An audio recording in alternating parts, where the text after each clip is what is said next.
I remember I met Joe Namath. He came to the hospital, and he was a football hero, and he just won the Super Bowl. And as he walked through the hospital, he signed different things, and all I had was bandages, and I was dying. And I didn't like him because he had bell bottoms on. I didn't know him. They said, "Here's Broadway Joe," and I said, "Who's this guy?"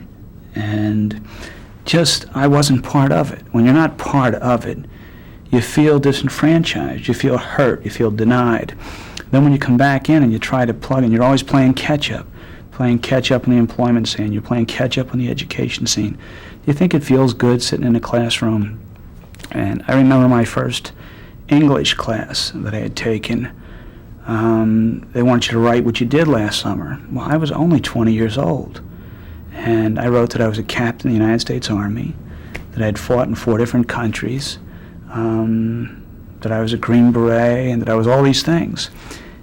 And I remember getting an F on the paper.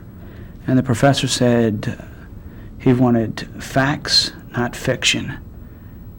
And so then I wrote a paper about Wildwood, New Jersey, and got an A on it. So I realized that life's just a game, and they weren't ready for, they just weren't ready for the returning veterans.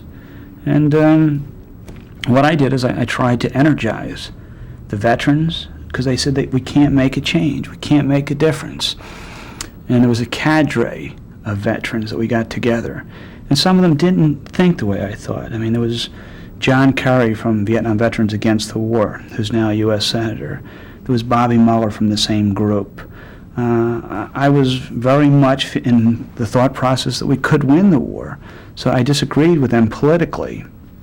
But I felt that we had a common denominator. We were veterans. We could come together and we could serve veterans and take care of their needs. I didn't believe what I did in Vietnam was wrong. And I know for a fact that the majority of people that served in Vietnam did not kill women and children.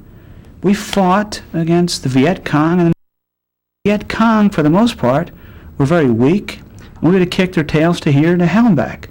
They wouldn't stand and fight like men. The North Vietnamese soldiers were good soldiers, and they fought like soldiers. The Americans, this was the best trained army America ever sent off to war.